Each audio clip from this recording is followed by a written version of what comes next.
जो उपासक है उनके लिए पंडित जी नियम तो आपने बता दिए, लेकिन जो लोग मान लीजिए घर में एक व्यक्ति कोई व्रत कर रहा है, तो बाकियों के लिए भी कुछ नियम है क्या जो लागू होते हैं, जो उनको करना चाहिए, फॉलो करना चाहिए? देखो बेटा, ऐसा है, ये नवरात्र जो है जी इसको यम दृष्टा काल कहते हैं। यम माने यमराज को आप जानती हैं, दृष्टा माने यमराज की दृष्टि। इस समय यमराज की दृष्टि पृथ्वी पर बहुत तेजी से नजदीक में आ जाती है, ठीक है। तो इसीलिए सनातन धर्म में ये नवरात्र रखा गया है।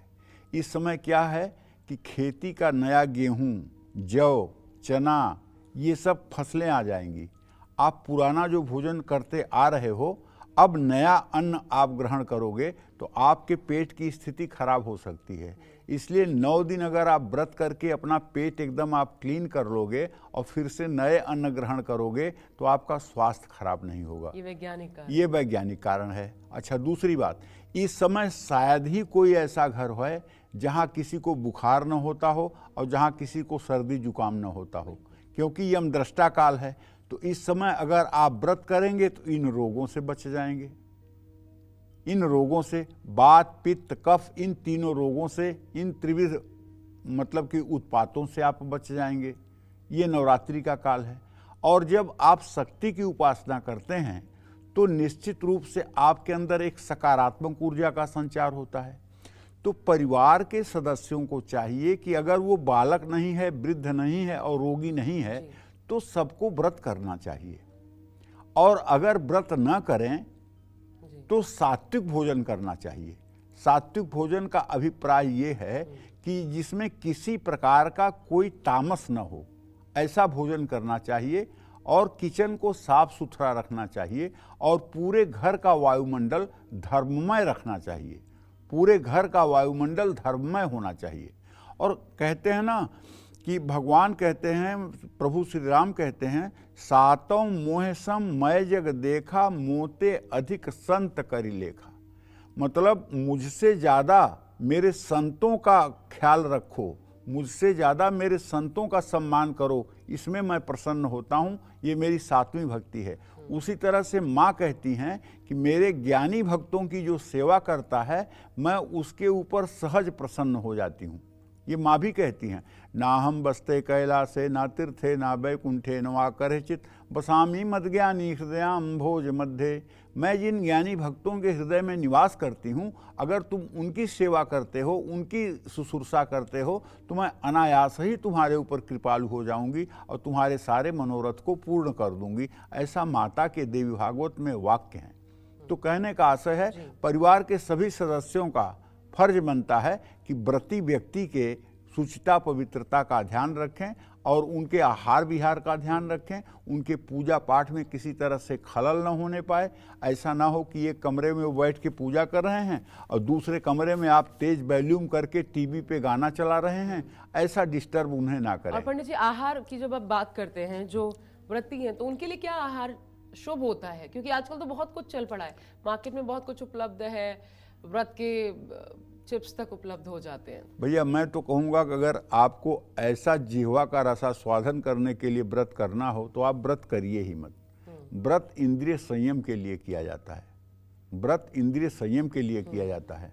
और जब आप कूटू के आटे की कचौड़ी खा रहे हैं, साबूदाने की खीर खा रहे हैं और आलू और टमाटर की सब्जी बनवा के खा रहे हैं, उसमें सेंधा नमक डाल रहे हैं और उसके बाद में बढ़िया बढ़िया मिठाई और मतलब कि लस्सी पी रहे हैं, तो व्रत करने से घर को कंगाल मत करिए, बिना व्रत ही आप रहिए, वो ठीक है। अरे व्रत करने का मतलब, उपवास करने का मतलब कि इंद्रियां शिथिल हो जाएं। इसके लिए बस सुबह करना ये है कि सुबह से पूजा पाठ करिए 10 बजे तक और 10 बजे के बाद थोड़ा सा कोई फलाहार ले लीजिए, ठीक है। और इसके बाद सूर्यास्त से पहले कोई फलाहार ले लीजिए। दूध लिया जा सकता है? दूध लिया जा सकता है। दोपहर में दही ली जा सकती है। दूध के साथ गुड़ ले लीजिए। दूध के साथ कोई एक फल ले लीजिए और उसके बाद रात्रि में कुछ मत खाइए। साबूदाना के कई लोग साबूदाने की खीर बनाते हैं, वो लिया जा सकता है? देखो, वो लेने में कोई दोष नहीं है, लेकिन शरीर को इतना कुछ मत दीजिए कि इंद्रियां मतलब कि शिथिल ना हो। और अगर इंद्रियां शिथिल नहीं होंगी तो आपका मन नहीं लगेगा पूजा में, क्योंकि इन इंद्रियों को शिथिल करने का नाम ही व्रत है।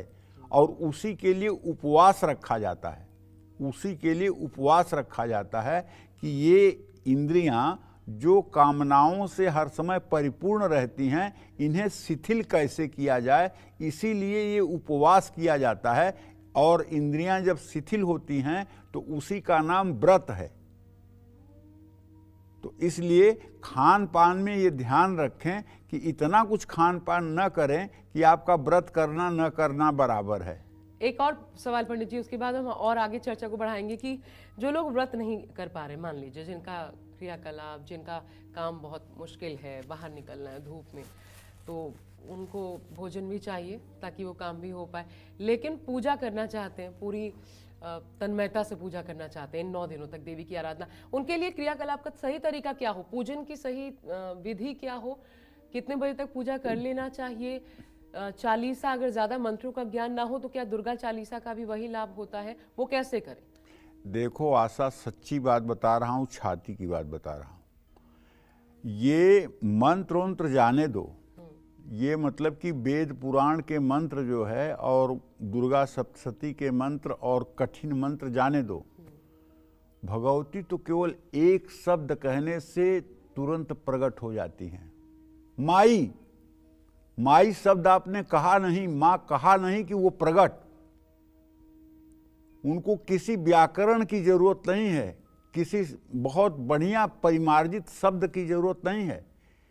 केवल आप बेचैन होकर, उनके लिए व्याकुल होकर कि केवल मां मां मां कह दें तो वो आपके सामने है, वो आपके सामने है। हाँ, अगर आप व्रत नहीं करते हैं, आप पूजा पाठ करते हैं, तो पूजा पाठ में आप दुर्गा चालीसा, विंध्येश्वरी चालीसा, लक्ष्मी चालीसा, काली चालीसा, कोई चालीसा पढ़ लीजिए। अगर आपकी पूजा पाठ में विशेष रुचि है तो आप दुर्गा सप्तशती का पाठ कर लीजिए। व्रत करें या ना करें उससे कोई फर्क नहीं पड़ता है। अगर आप बहुत अच्छा करना चाहते हैं तो आप करिए कि दिन भर व्रत करिए, शाम को भोजन लीजिए और देवी भागवत का पारायण करिए। पूरे 9 दिन में देवी भागवत का पारायण कर लीजिए। दावे के साथ कहता हूँ, देवी भागवत का नवरात्र में पारायण करने वाला निश्चित रूप से मणिपुर द्वीप में निवास करेगा और भगवती के आश्रय में रहेगा। उसके शरीर छोड़ने के बाद उसकी कभी दुर्गति नहीं होगी। ये एकदम पक्की बात है, इसमें कोई दो राय नहीं है। तो कहने का मतलब ये है कि अगर कोई ज्ञानी नहीं है, अगर कोई पढ़ा लिखा नहीं है, तो क्या उसके ऊपर मां प्रसन्न नहीं होगी? तो उसे तो केवल मां कहना है। राम प्रसाद त्रिपाठी बहुत बड़े काशी के व्याकरण के विद्वान हुए, जौनपुर जिले के बेलछे के रहने वाले थे। उन्होंने एक बार अपने भाषण में कहा कि मुझे भारत में संस्कृत के विद्वानों में गिना जाता है, लेकिन एक बार मैं विंध्यवासिनी दर्शन करने गया था। वहां मैंने देखा एक अधेड़ उम्र का व्यक्ति, जिसके पूरे शरीर पर वस्त्र भी नहीं थे और बहुत श्याम वर्ण था। देखने में लगता था कि बहुत मजदूरी करने वाला व्यक्ति है।